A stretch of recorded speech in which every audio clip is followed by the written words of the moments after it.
Because, like, don't get me wrong, I love you too, but maybe I know more than her because I'm a great fan. Irish talents echo to the four corners of the globe. Oh, well, she didn't say anything. No, she didn't say anything. She just said this is where they did, and this is the story about this guy's coat. And I was like, yeah, but what about all the stuff that he's done?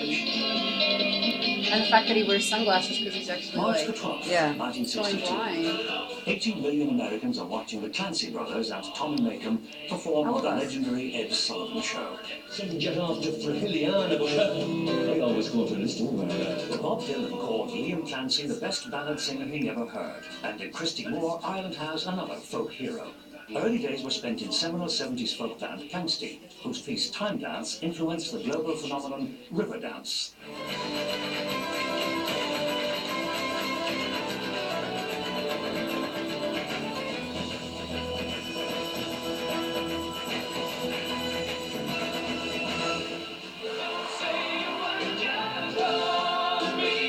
And wonderful Eurovision Song Contest has become part of our musical history, thanks to a record 7 victories, 3 with Johnny Logan. Forever in love.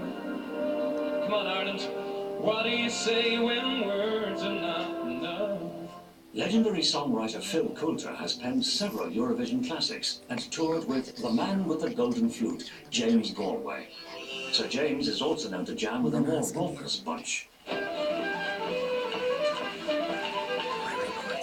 The Chieftains have been going strong since 1962, the same year the Dubliners sound emerged from O'Donoghue's pub in Dublin.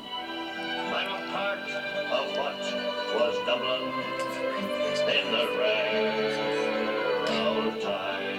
Everybody says that I could be a big star. Mixing Irish folk and country, Daniel O'Donnell has racked up 10 million album sales. The late Joe Dolan was a hugely popular entertainer who had top 10 hits over 5 decades. Family groups have a strong Celtic tradition. The Black family is one of the most important musical clans in Ireland, and sisters Mary and Frances have achieved international acclaim. The Celtic influence was also strong in the early sound of the Corrs, who went on to achieve multi-platinum pop success.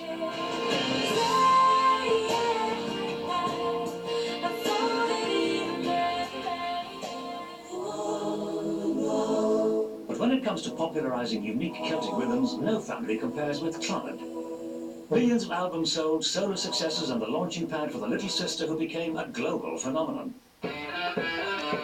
Another act that was influenced by Celtic sound was Horselips. The band's fusion of traditional Irish tunes with original lyrics and driving rock rhythms served them well through no fewer than 12 albums. By the time they finished touring in 1980, the band had entertained an entire generation of Irish kids. It's just yeah. Perhaps more infamous for her outspoken actions and her remarkable talent, Sinead O'Connor scored a worldwide hit in 1990 with Nothing Compares to You. A starkly beautiful music video captured the raw emotion of her sound, and to this day she remains a potent musical force. The Cranberries were one of the most successful rock acts of the 90s, selling 15 million albums in the United States alone. Led by Dolores O'Riordan, the Cranberries went against the grain of brash frontmen. In Irish rock history, few can compare with this man. Formed in Dublin in 1969, Thin Lizzy were led by enigmatic bassist, songwriter and singer Phil Lynott. Their cover of the traditional Irish ballad Whiskey in the Jar provided an unlikely hit in 1973. And international smashes Jailbreak and The Boys Are Back in Town propelled the band to stardom. Lynott died aged just 36, the music a memorial to his talent. Another musical genius has his own little corner of Dublin.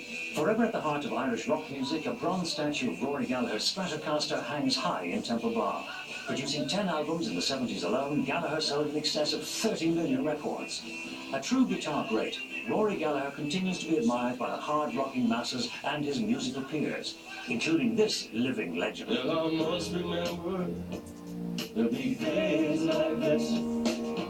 The music of Ray Charles, Lead Belly and Solomon Burke went deep into the soul of Van the Man.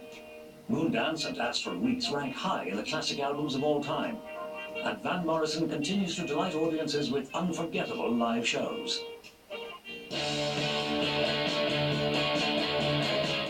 The Undertones emerged from Derry during the punk new wave boom of 1977. They shared a musical commonality with the Ramones in that their songs were distilled to an addictive core, but still finding time for lyrical invention and musical flair.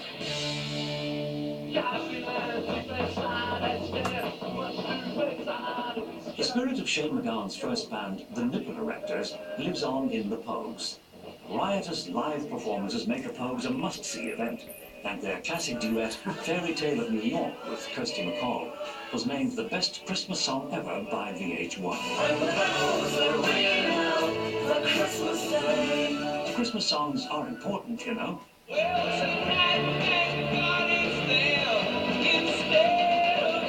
British and Irish charity supergroup Band Aid was founded in 1984 by Bob Geldof and Midge Ure to raise money for famine relief in Ethiopia. Up until then, Geldof had enjoyed pop success with the Boomtown Rats. Buoyed by Band Aid's success, Geldof and Midge Ure organized a monumental event, Live Aid. Bob Geldof and the Boomtown Rats! David Bowie, Queen, Elton John, and numerous artists performed to a worldwide audience. More importantly, millions were raised for famine relief, and pop music had made a difference to the world. Fans had made a difference. Streaming fans are a way of life for boy bands, and Ireland produced two of the biggest. Lovable Scamps Boyzone survived their debut on RTE's The Late Late Show, scored 6 #1 singles and 4 #1 albums. As the band came to a temporary end, main man Ronan Keating went on to solo success.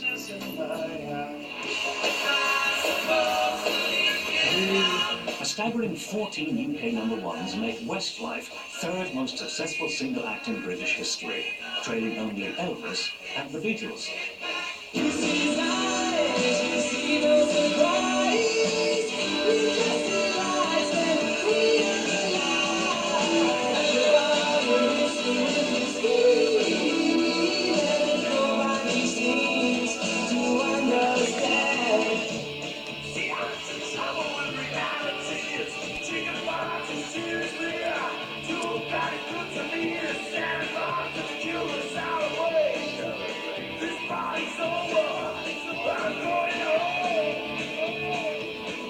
So ends the tale that the harlot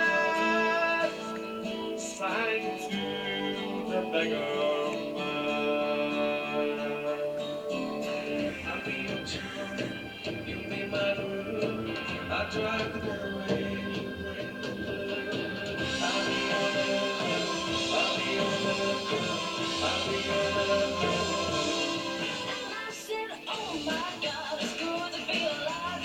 Oh my God, it's good to be alive. But no one thing for sure is that I'll die today. Yeah, it's good to be alive.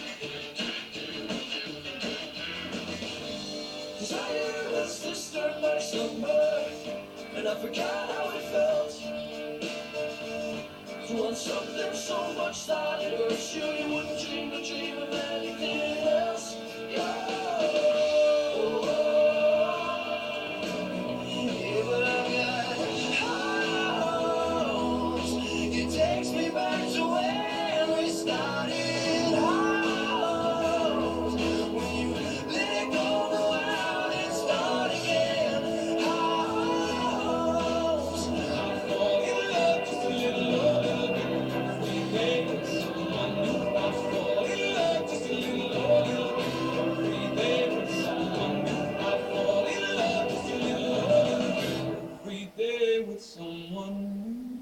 What am I supposed to do when the best part of me is always you? Ireland's rich musical tradition continues to be spread around the world by a host of acts, old and new, all hoping to follow in the footsteps of the greats that have gone before. The future is bright for music in Ireland, and one band can take a lot of credit for paving the way. When a 14-year-old 19-year-old drummer called Larry Mullen posted a note looking to form a band, no one could have known what lay ahead for U2. The 1983 album War put these Dublin boys on the world map. With 1987's The Joshua Tree, the band went from heroes to megastars.